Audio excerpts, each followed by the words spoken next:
In the 3 years that followed the disastrous first contact between the United Federation of Planets and the Dominion, tensions between the two powers continually built toward breaking point. By mid-2373, the Dominion had made their first military advance into the Alpha Quadrant, consolidating with their new Cardassian allies, and beginning to assemble bases and shipyards across the quadrant. In the months that followed, the Dominion signed several non-aggression pacts with Alpha Quadrant powers, including the Romulan Star Empire, the Tholian Assembly, and the Third Republic of Bajor. Taking full advantage of the Federation's refusal to strike first, the Dominion spent weeks channeling fleets of warships and vast quantities of supplies through the Bajoran wormhole, passing within sight of Deep Space Nine as they moved to fortify their new positions. Eventually, the Federation Council finally accepted the inevitability of war. In a bold and provocative move, they ordered the deployment of a huge minefield across the mouth of the Bajoran wormhole, intended to block further reinforcements and resupply convoys from reaching the Dominion's new holdings. As the USS Defiance began the lengthy process of deploying the self-replicating minefield, the Dominion mobilized their forces to attack Deep Space Nine and seize the station before the minefield could be activated. As the Dominion fleet entered the Bajor system, the USS Defiant was finishing their deployment of the last mines. In order to protect them from attack until their task was completed, General Martok of the Imperial Klingon starship Rotaran assumed a defensive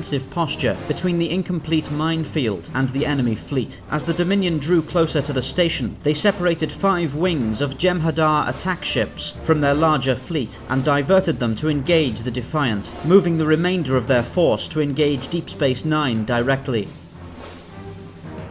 The first shots of the battle and of the entire Dominion war were fired by Jem'Hadar and Cardassian vessels, prompting an immediate response from the phaser and torpedo batteries of Deep Space Nine. As their weapons pounded the station's shields, the Dominion commanders were surprised to discover that the Federation had enhanced their shield systems to resist the bleed-through effects of Polaron weapons, and in the momentary confusion, DS9's weapons were able to destroy a number of Jem'Hadar attack ships and Cardassian Hideki-class corvettes, even inflicting serious damage on one of the larger Jem'Hadar battlecruisers. Exploiting an opening in the engagement, Captain Sisko was able to order a long-range torpedo barrage to thin the ranks of the Dominion vessels approaching the Defiant, but several Jem'Hadar warships still managed to reach their target. Caught deploying the last of the mines, Lieutenant Commander Jadzia Dax was unable to order evasive maneuvers due to the risk of inadvertently detonating the mines aboard her vessel. As the Defiant maintained its slow deployment pattern, the ship suffered numerous critical hits, but was eventually rescued when General Martok used the Rotaran's cloaking device to ambush the attacking vessels. Martok's bird of prey was able to single-handedly destroy all nearby attack ships and protect the Defiant long enough for her to deploy and activate the last of the mines. With their mission completed, the two vessels began to return to the besieged station.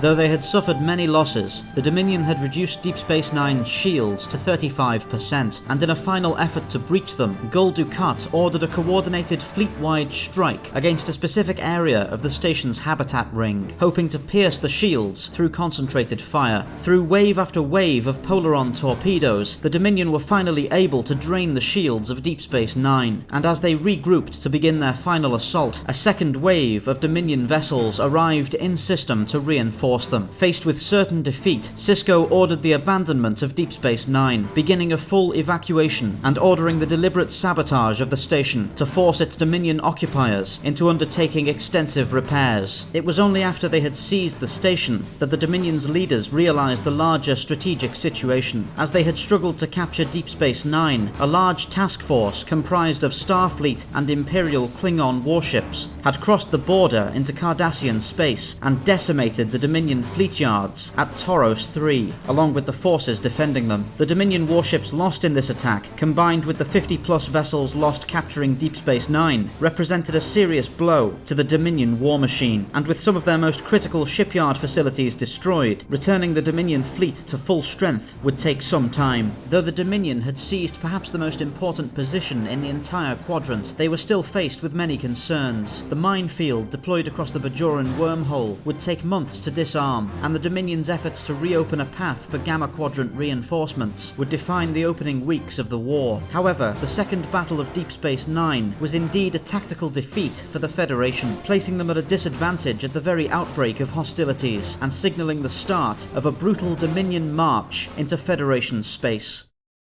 Thank you for watching Spacedock. Please remember to like, subscribe and share for more science fiction spacecraft summaries. If you enjoy the channel, why not consider pledging your support on Patreon? For just $1 a month, you'll be able to access the Spacedock schedule to see what's coming up.